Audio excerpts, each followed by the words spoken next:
Hello everyone and welcome back to another session of Elden Ring PvP and another weapon showcase. Today we're taking a look at the Inseparable Sword.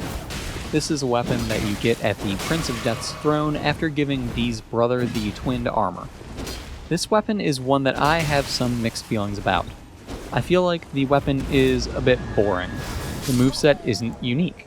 It's not the standard greatsword moveset, but it is shared among two other greatswords, being the Knight's Greatsword and the Banished Knight's Greatswords. So, with that said, there's nothing special going on here. Aside from that, the skill on the weapon, Sacred Blade, is a bit boring. Yes, it shoots out a beam, but it's very telegraphed, easy to dodge, and it leaves you quite vulnerable. And at the end of the day, it just puts on a buff, so it's nothing terribly special. And yet, in spite of those two things being, not unique, not special, I feel like this weapon is actually quite good and enjoyable. I feel like it's a very reliable and fun weapon to use. I feel like it's greater than the sum of its parts. So let's go ahead and get started with the basics. The weapon requires 18 strength, 18 dexterity, and 20 faith to wield, and it weighs 10 units. It has Sacred Blade for its skill, and you are stuck with it because it is a somber weapon.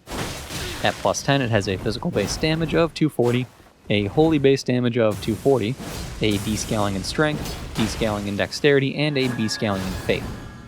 This weapon, as I said, shares the same moveset as the Knights and Banished Knight's Greatswords, and the two-handed R1s are similar to the Mira and Hollowslayer Greatswords from Dark Souls 2 and 3 respectively. So if you were fans of those two particular weapons, you might enjoy the three weapons in this game that I had just mentioned. Now, as far as the pros of this weapon, on the PvE side of things real quick, this weapon does deal 20% extra damage to undead enemies. It will prevent skeletons from respawning when Sacred Blade's buff is active on the weapon, and the beam from Sacred Blade is 100% holy damage. So if you're fighting something like a Deathbird, and you use Sacred Blade to shoot its beam and aim for the head, you will deal crazy damage, well in excess of 1,000, so give that a shot. It's quite satisfying to land those big damage hits on Deathbirds. At least, I personally think that it is. I don't like those things, so the faster they die, the better. Now, that all said, on the PvP side of things, the damage is pretty darn good. You have a high base damage. Yes, it is split, but even still, that's not that big of a deal this time around, so it's pretty darn good. With this weapon, you'll easily hit your opponents for about 500 at a minimum, and that's with an R1 attack. So with your R2s, you'll be able to do even more jumping attacks, again, even more, and you can buff the weapon too, so what's not to love? Now, the moveset of this weapon, I feel like, is the biggest pro of the weapon.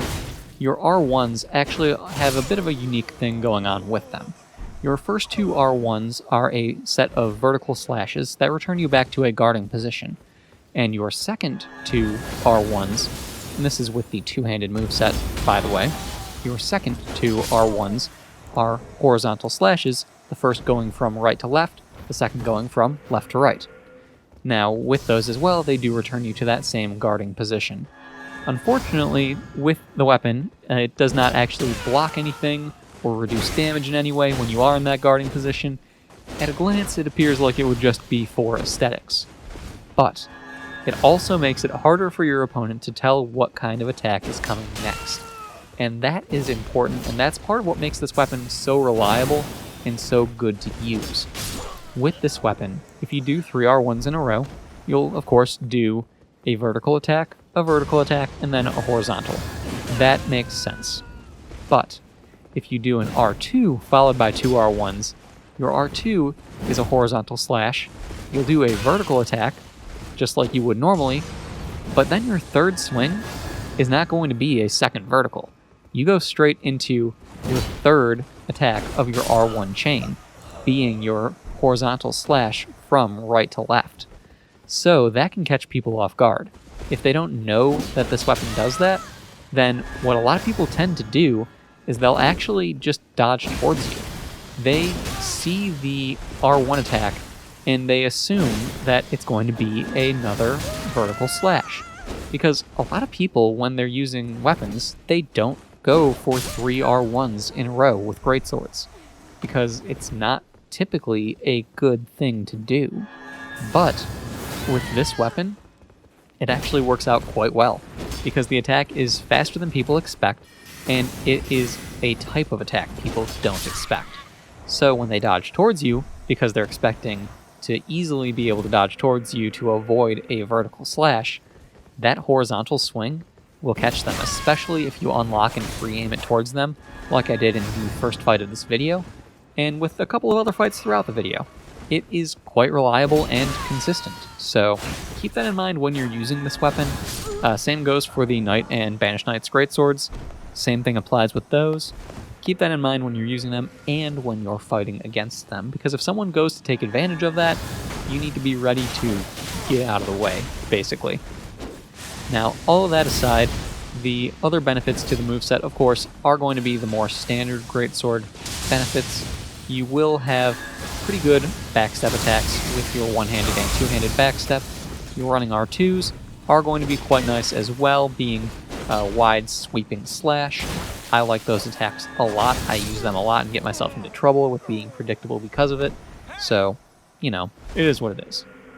That all said, the skill of the weapon, Sacred Blade, a bit boring, but decent.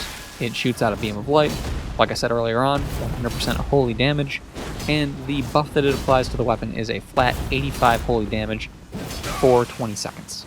So you'll probably need to apply it multiple times throughout a fight.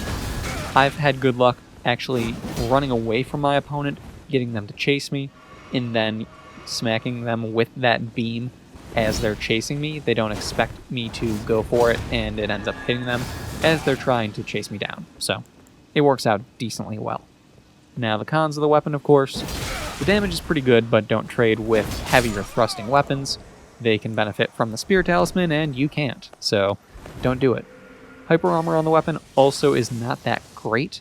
It just kind of is what it is, and there's also been talk recently, but it's not been confirmed yet, that greatswords only benefit from hyper armor when two-handed, and they benefit from passive poise when one-handed.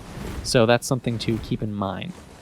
And then aside from that, Sacred Blade's a bit boring, but overall, a consistent, reliable weapon, and one that I thoroughly enjoy. But let me know what you guys think about this one. Either way, thank you all for stopping by. I hope you've enjoyed the video, found it helpful in one way or another. Please do all the YouTube things for me, like, subscribe, and all that good stuff, and I'll see you all next time.